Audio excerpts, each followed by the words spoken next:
매일매일 너무 많은 문제들과 마주하면서 우리는 그렇게 살아갑니다. 각자 개인의 삶에서 개인적으로 괴로운 일들도 있을 텐데 또 정치, 경제, 사회적으로도 우리의 현실은 너무나 어둡습니다. 정치의 언어는 점점 더 거칠어지고 뉴스는 갈등과 혐오로 가득합니다. 유튜브로 정치를 보면 알고리즘으로 계속 제가 한번 본 그 같은 정치 성향의 영상만 뜨고 또 가짜 뉴스가 넘쳐나기 때문에 분열은 날이 갈수록 더 심해집니다. 물가와 집값은 오르고 국가와 가계 부채도 계속 늘어만 갑니다. 어떻게 저럴 수가 있냐라고 할 정도의 그런 범죄들이 하루가 멀다 하고 일어납니다. 사람들과의 관계는 점점 더 어려워지고 가까운 사람에게서 받은 상처는 깊어만 갑니다. 기술이 정말 발전하면서 세상은 편해졌지만 사람들의 마음은 더 불안하고 공허해졌습니다. 내게 닥친 고난과 문제들을 해결하고 싶어서 몸부림치기도 하고 그냥 다 때려치고 그냥 도망가고 싶을 때도 있고 또 모든 걸 다 포기하고 싶을 때도 있습니다. 이런 시대를 살아가는 우리는 이 고단한 현실을 어떻게 견디며 살아야 할까? 하나님은 도대체 왜 이런 현실에 그렇게 침묵만 하시는가? 종종 우리는 생각하게 됩니다. 시대가 다르고 상황도 다르겠지만 우리보다 최소한 저보다는 더 현실의 무게를 감당하면서 하루하루를 살아내야 했던 사람이 바로 이 사마리아 여자였습니다. 사마리아인은 생판 이방인도 아니었습니다. 사마리아인들도 하나님을 알고 메시아를 기다리면서 사는 그런 사람들이었습니다. 하지만 이 사마리아 여자가 하나님을 의식하며 살기에는 하나님을 믿고 메시아를 기다리며 살지만 매 순간 그렇게 살기에는 현실이 너무나 가혹했습니다.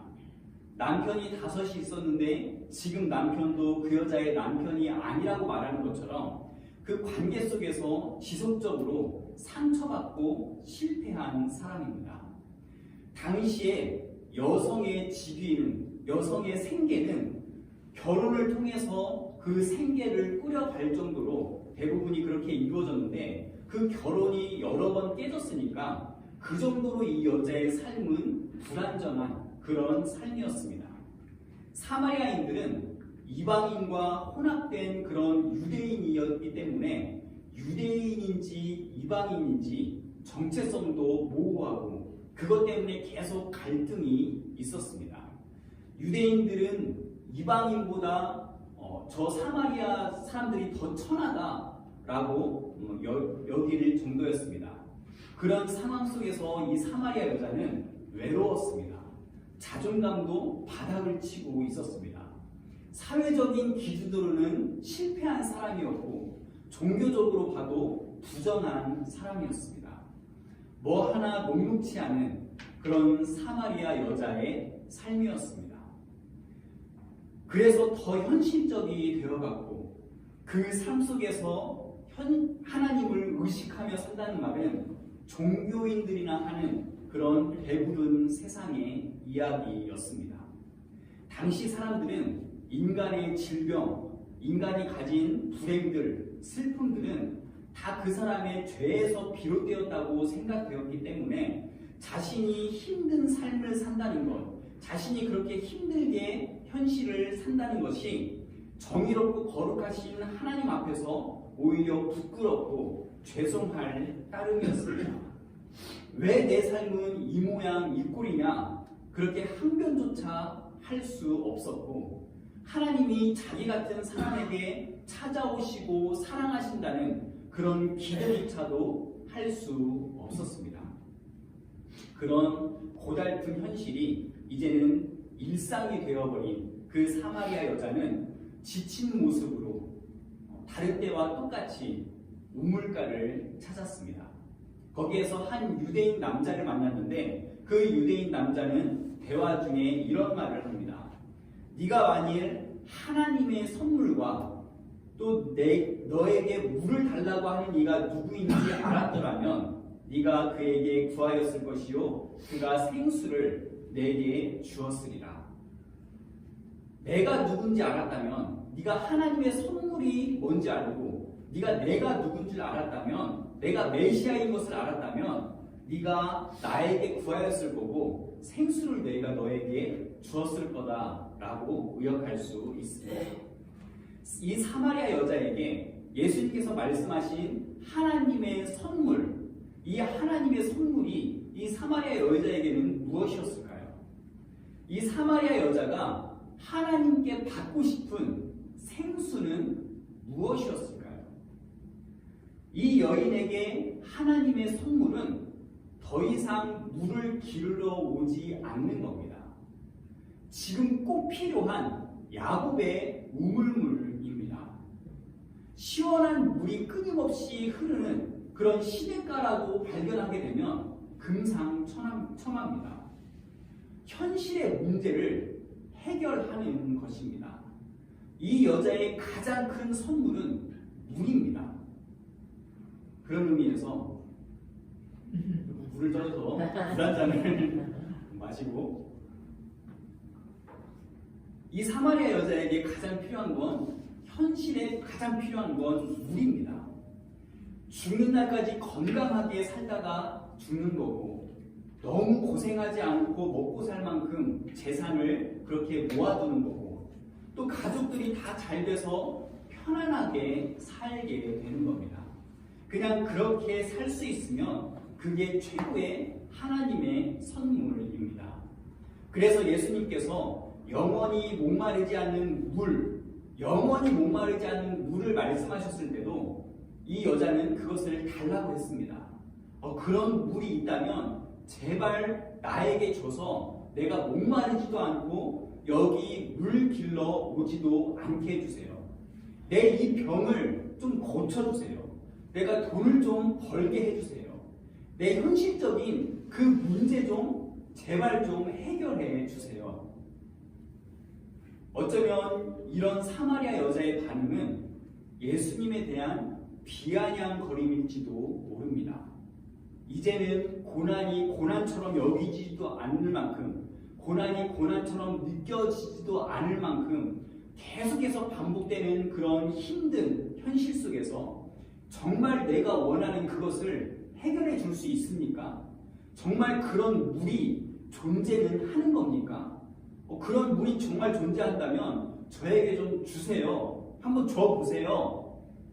그동안의 삶이 너무 고돼서 내 현실에서 그런 기적 같은 일이 오지 않을 것이라는 그런 체념이기도 할 겁니다. 그 와중에 예수님과 이 사마리아 여자의 대화는 핀트가 좀 맞지 않습니다. 대화를 하고 있는데 서로 딴 얘기를 하는 것처럼 느껴진다는 말입니다. 그렇게 보여지는 이유는 주님은 영원한 생명을 계속해서 말씀하시고 여자는 이 땅에서의 삶을 계속해서 말하고 있기 때문입니다. 주님은 영원히 목마르지 않는 생명의 물을 말씀하셨고 여자는 마르지 않는 계속 흐르는 물을 말하고 있기 때문입니다. 여자의 시선으로 최상의 물은 흐르는 물이기 때문입니다. 생명의 물이라는 것은 상상조차 해본 적이 없었습니다. 이 여자가 영생을 믿지 않는 것도 아니고 하나님을 믿지 않은 것도 아니었지만 예수님과의 대화를 나누면서 이 여자는 한 번도 하나님을 의식하지 못했습니다. 하나님을 의식할 여유조차 없었습니다. 하나님 나라나 영생에 대해서 생각조차 할 수 없었습니다. 그냥 모든 게 다 힘들었기 때문입니다. 모든 게 다 어두웠기 때문입니다. 그래서 여자의 관점은 현실이었습니다. 그 짐을 조금 덜고 싶었습니다. 그런 소박한 꿈이, 이 여자의 그런 소박한 꿈이 뭐가 그렇게 잘못된 것입니까?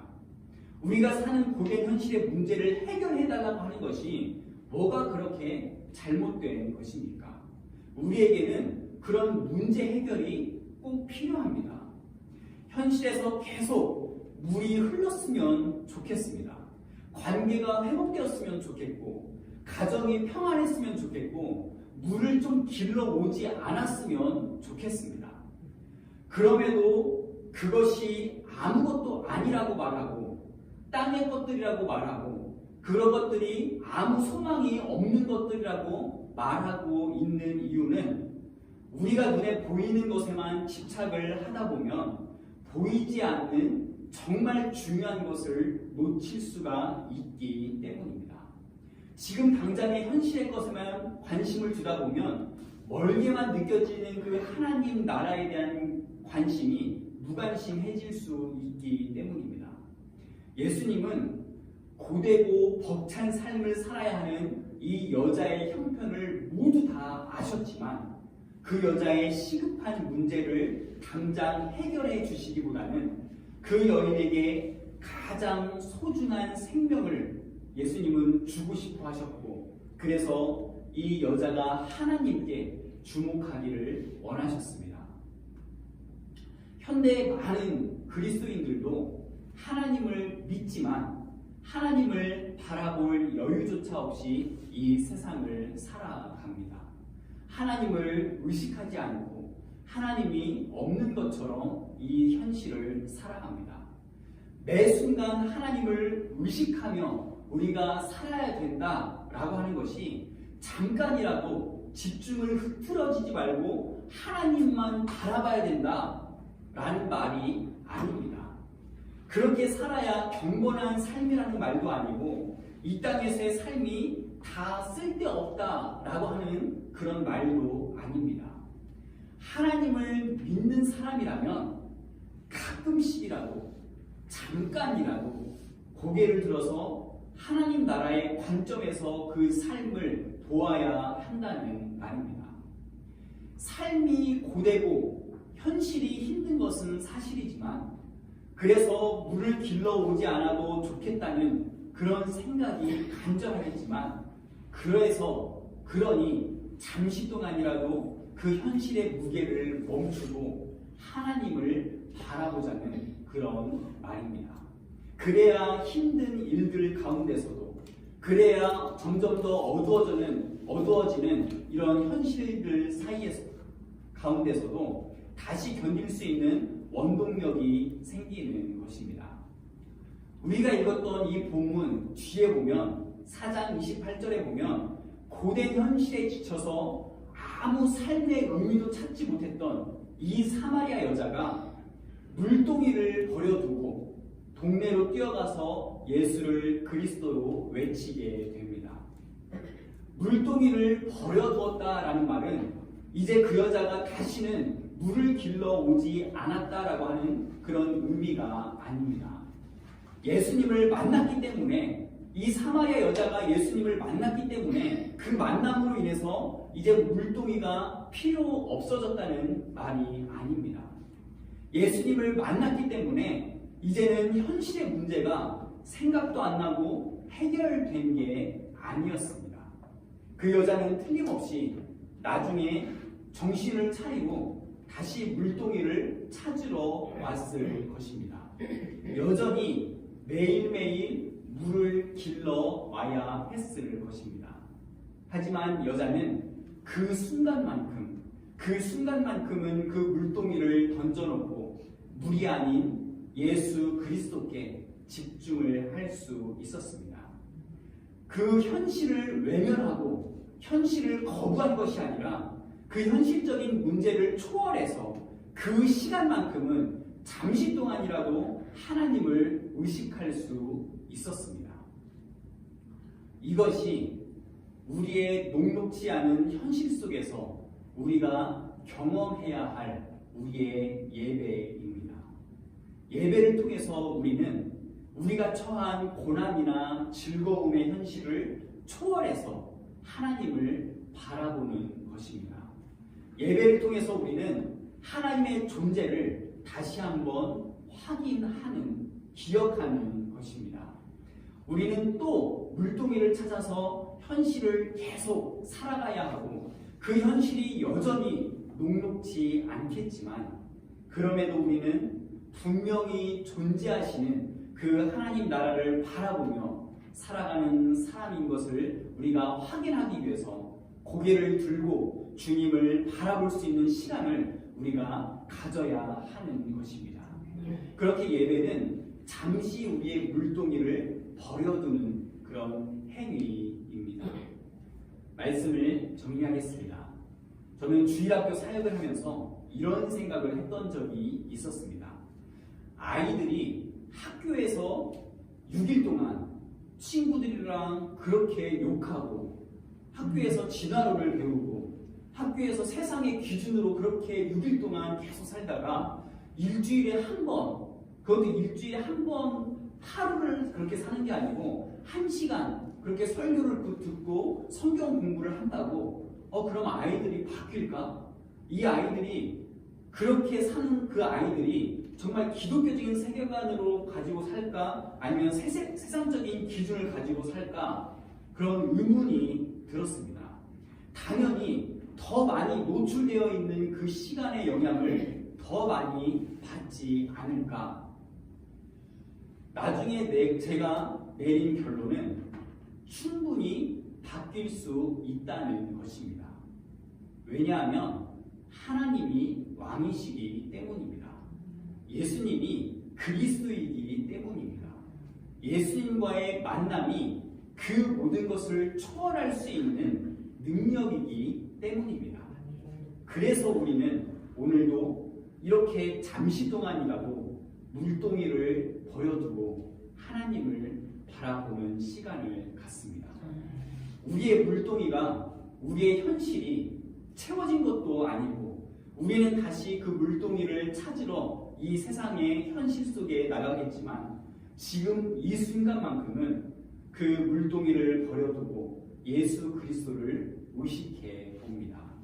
영원한 하나님 나라가 지금 우리 앞에 놓인 문제들에 비하면 아득하고 먼 그런 얘기 같지만 그래도 다시 한번 우리가 잠시라도 하나님 나라를 주목해 봅니다. 그래야 우리의 고된 현실을 다시 살아갈 힘을 얻을 수 있습니다. 우리 예배가 그런 예배가 됐으면 좋겠습니다. 비록 나에게 흐르는 물은 없지만 생명의 물이 있음을 고백하면서 다시 마음을 추스르는 것입니다.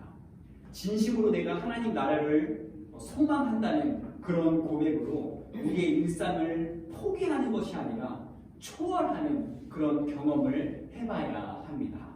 그것이 잠깐이라도 우리는 오늘 예수 그리스도를 주목해야 합니다. 그런 예배로 우리가 한 주간을 또 살아낼 그런 용기와 힘을 얻을 수 있는 우리 대한민국의 모든 성도님들 되시기를 간절히